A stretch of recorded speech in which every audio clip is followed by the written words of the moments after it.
प्रश्न है कि 4 तथा 64 का मध्यानुपाती क्या है।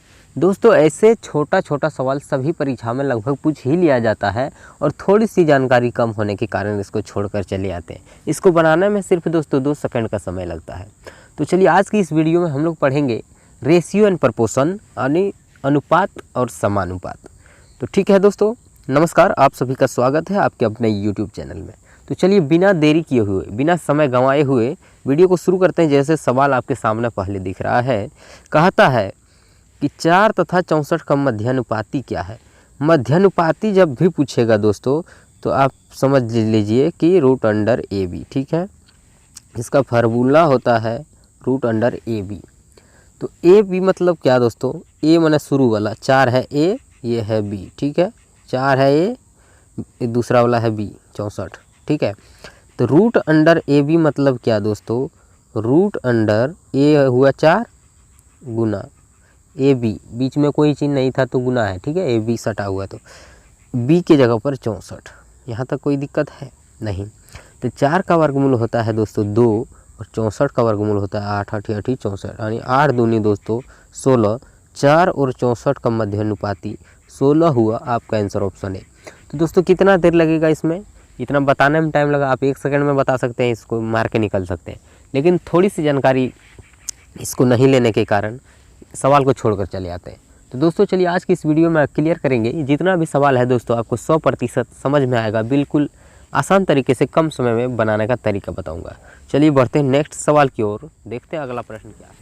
आ जाइए, अगला प्रश्न है, क्या कहता है 0.28 का चतुर्थानुपाती क्या है। मध्यानुपाती आप सीख गए दोस्तों, रूट अंडर ए बी। अभी चतुर्थानुपाती का मतलब क्या है दोस्तों, कि जैसे यहाँ पर लिखा है 0.12, ठीक है। उसके बाद क्या है, अनुपात 0.21, ठीक है। चतुर्थानुपाती मतलब चौथा अनुपात पूछ रहा है। उसके बाद समानुपात होता है दोस्तों, समानुपात, ये 4 गो बिंदु वाला होता है समानुपात। इधर लिखा है 8, ठीक है, ये तीसरा हो गया।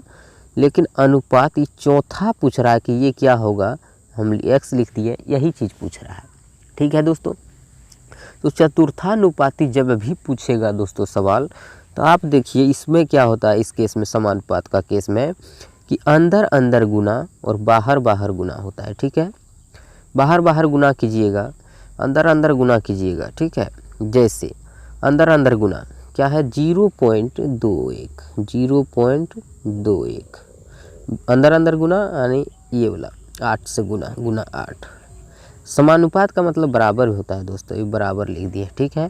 अब बाहर बाहर गुना 0.12 है ये, और बाहर है ये x गुना x। यहाँ तक कोई दिक्कत है, कहिए नहीं।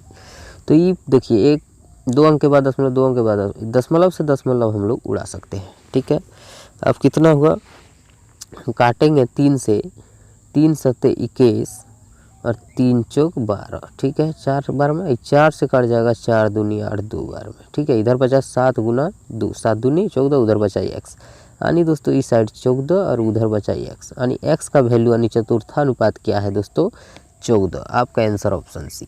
देखिए चतुर्थानुपाती जब पूछेगा दोस्तों इसी तरह से आपको करना है। मध्यानुपाती मैंने बता दिया पहले, ठीक है। चलिए नेक्स्ट सवाल आ जाइए। अगला प्रश्न सेम उसी प्रकार है कि 16 24 8 का चतुर्थानुपाती क्या है। आपको मैंने बता दिया।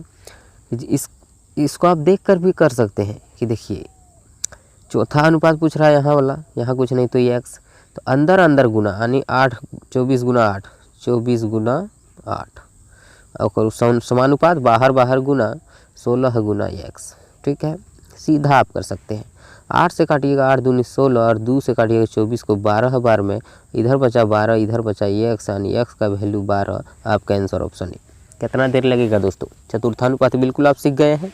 इसको मैं थोड़ा सा और पहले वाला तरीका से आप चाहे तो मैं बता देता हूँ उतना, लेकिन टाइम बचाने के लिए मैंने आपको इतना जल्दी बताया, ठीक है। तो देखिए मैं उसके भी बता देता हूँ। क्या है 16 अनुपात 24, ठीक है यहाँ पर। उसके बाद समानुपात दिया जाता है 4 बिंदु वाला, उसके बाद 8। चतुर्थानुपात चौथा अनुपात नहीं पता है दोस्तों, तो गुना का चिन्ह यहाँ पर नहीं, अनुपात नहीं पता है x, ठीक है। अंदर अंदर गुना बाहर बाहर गुना 24 गुना 8 अंदर अंदर है दोस्तों, 24 गुना 8 बाहर बाहर कितना है, समानुपात का मतलब बराबर होता है। 16 गुना एक्स, 16 गुना एक्स बाहर बाहर, 8 से काटे थे ना, 8 दूनी 16, 2 से काटे थे 12 दूनी 24, इधर 12 उधर एक्स, यानी एक्स का वैल्यू 12। तो आपका आंसर ऑप्शन ए। ठीक है, तो दोस्तों चतुर्थानुपाती भी आप सीख गए। तो चलिए बढ़ते हैं नेक्स्ट सवाल। चलिए फिर से पहले का सवाल आ गया कि 8 तथा 18 का मध्यानुपाती क्या है। याद करिए मध्यानुपाती क्या बताए थे, रूट अंडर ए बी। क्या है इसका formula, root under A B.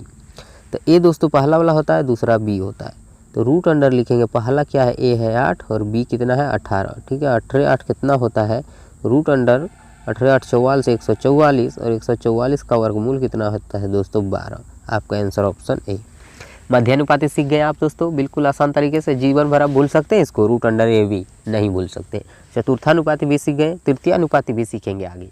चलिए नेक्स्ट सवाल आ जाइए। सवाल है कि 36 तथा 48 का तृतीयानुपात क्या होगा। लीजिए तृतीयानुपात पूछा है। तृतीयानुपात का मतलब दोस्तों इसका फॉर्मूला होता है कि बी स्क्वायर बटा ए।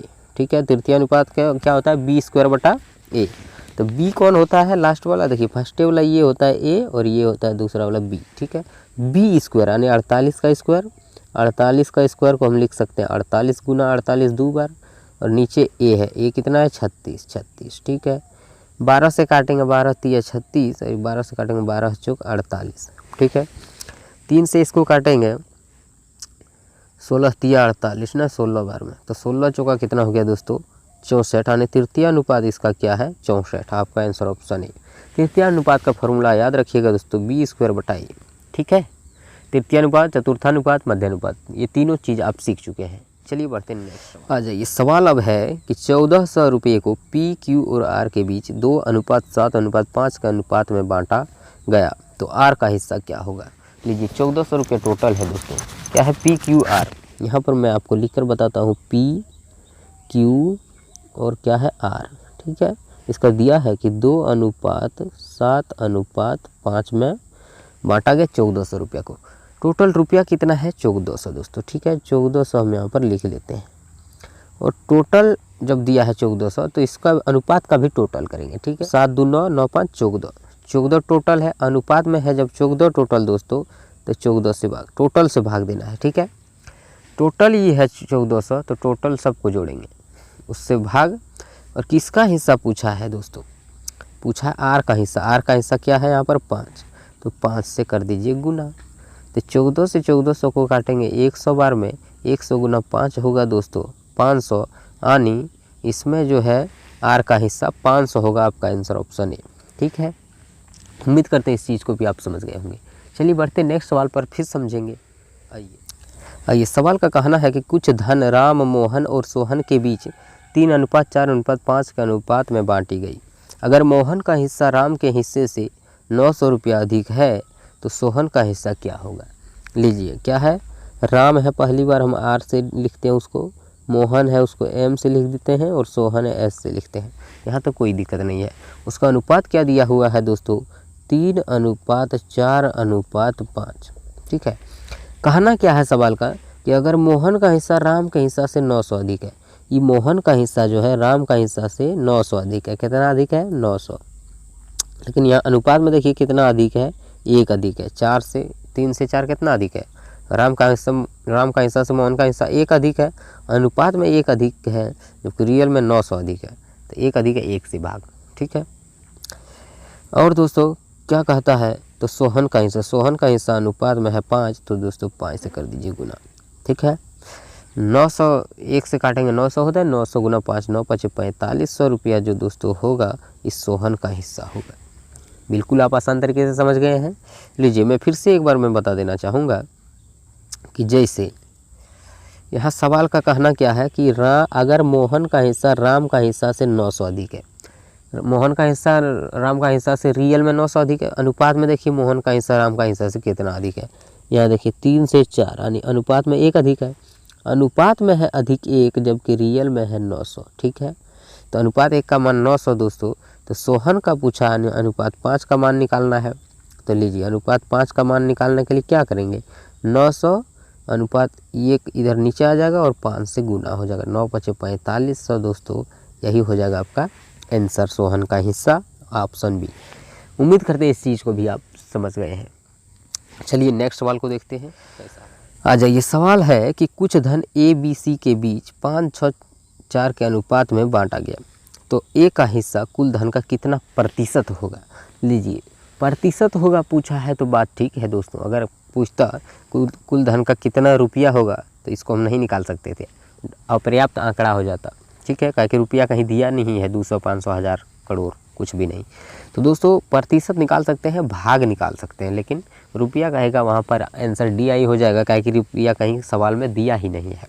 तो देखिए, ए बी सी के बीच में बांटा है। ठीक है, ए अनुपात बी अनुपात सी, ये तीनों के बीच में बांटा है 5:6:4। ठीक है, क्या है ए का हिस्सा क्या होगा। तो ए का हिस्सा क्या होगा, टोटल में से ए का हिस्सा पूछ रहा है, तो टोटल अनुपात में जोड़िए 6, 5, 11, 4, 15। टोटल है दोस्तों 15। किसका हिस्सा पूछ रहा है, टोटल जो है उसको नीचे लिखिए। किसका हिस्सा पूछ रहा है, ए का है यहाँ पर 5, तो यहाँ ऊपर में 5। ठीक है, ए का हिस्सा पूछा है, टोटल में ए का कितना प्रतिशत है, यही ना। अगर भाग पूछता दोस्तों तो यहीं पर काट देते, 5 एकम 5, 5 तिया 15, यानी 1/3 भाग ए का हिस्सा है। लेकिन कहा है कि कितना प्रतिशत होगा, तो कोई भी भिन्न को दोस्तों प्रतिशत में लाने के लिए सिर्फ 100% से गुना करना है। ठीक है, लीजिए 3 से काट, ऊपर में क्या हो गया 100, 1 से गुना 100, 3 से भाग देंगे तो कितना हो जाएगा, ये 33.1/3%। इसका आंसर हो जाएगा, आंसर ऑप्शन ए में है 33.1/3%। ठीक है, उम्मीद करते हैं इस चीज़ को भी आप समझ गए। इतना ही आज के लिए, फिर मिलते हैं किसी नेक्स्ट वीडियो में। वीडियो अच्छा लगा तो लाइक कीजिए दोस्तों, और अच्छा लगा है, समझ में आया है तो चैनल को सब्सक्राइब जरूर कीजिए। तो दोस्तों फिर मिलते हैं किसी नेक्स्ट वीडियो में, तब तक के लिए थैंक यू। कैसा लगा वीडियो आप नीचे कमेंट बॉक्स में कमेंट जरूर कीजिए। Bye bye.